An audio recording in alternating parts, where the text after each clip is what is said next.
#1, baby.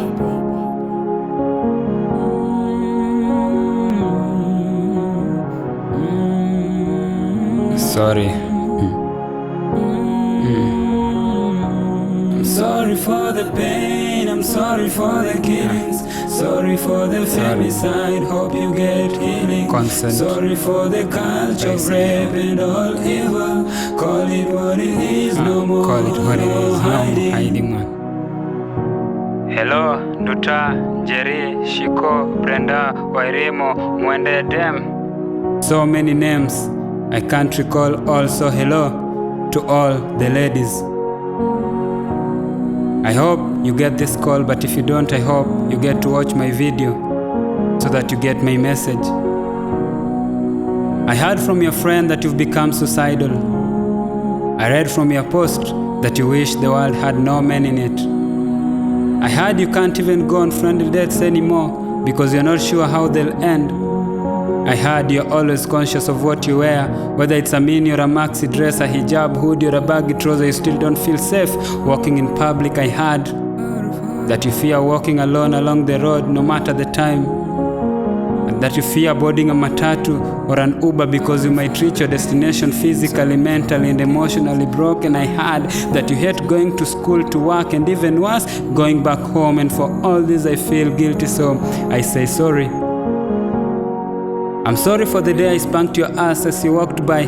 I thought they looked pretty, but I know I had no right to touch without asking. I'm sorry for insisting when I asked and you said no. I'm sorry for forcing a dance with you at the club and for insulting you when you pushed me away. I'm sorry for getting you drunk just so I could sleep with you later.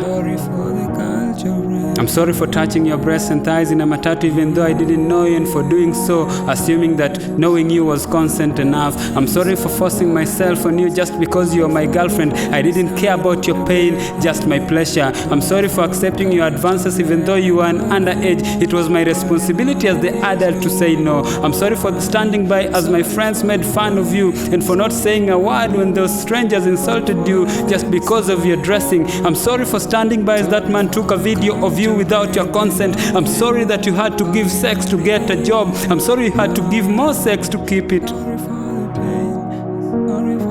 I'm sorry for accepting family settlement when your father, brother, uncle, family, friend defiled you. I'm sorry they defiled you in the first place. I'm sorry because I never called them out when I saw the signs.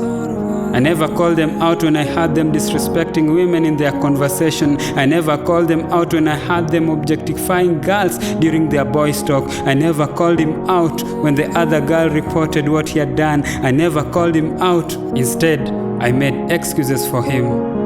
I insensitively asked for his side of the story and went ahead to believe him even though he was lying.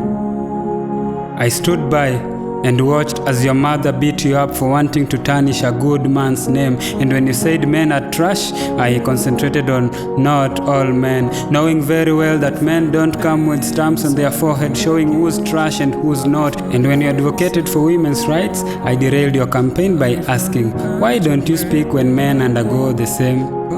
I never stopped to think that you are a woman and you speak for women because you relate more to women's pain. And now I'll speak for women too because I know pain is pain. Pain has no gender. Na wakinisho niko na umama nitawashow kukua na ubaba haijai nisaidia labda tu time ya kunyolewa nywele. And I need not to imagine my mother or sister going through the same thing in order to speak out. All I need to do is to imagine myself in the same situation because pain is pain. Pain has no gender. We mwanaume unashika dem tako bila ruhusa yake, kesho ukishikwa tako na mwanaume mwenzako si utatupigia nduru. Men excuse men for doing things to women, things they can't handle when done to them. I hate that I had to learn about consent this late. Everyone teaches girls to be careful around men, but no one teaches boys how to behave. So shame on me. Shame on me for enabling violence against women by not calling my fellow men. Shame on those who ask a lady what she was wearing when she got raped. Kati ya dem amevaa kwa starehe zake na mwanamume mwenye hezi zuia hisia zake za ngono. Wewe uone ni nani ako na wazimu, pia wewe uko na wazimu. Shame on the police who make fun of victims when they report rape cases, and on the courts who let rapists go despite evidence. Shame on the internet users for bullying those who come out, and shame on the relatives who hide rapists in their family. Shame on the society for putting the burden of proof on girls even though they are the victims, and shame on the society for not teaching young boys about consent early. Shame on corporates for enabling these behaviors to grow in their spaces, and shame on the bosses who take advantage of women.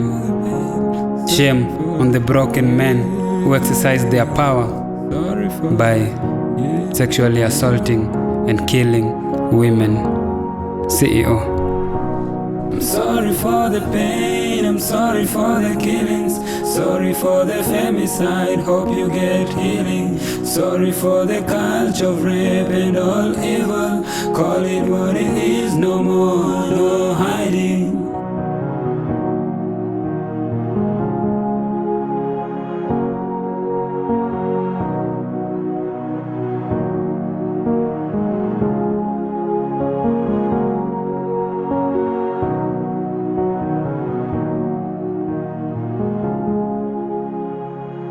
Big man on the beat.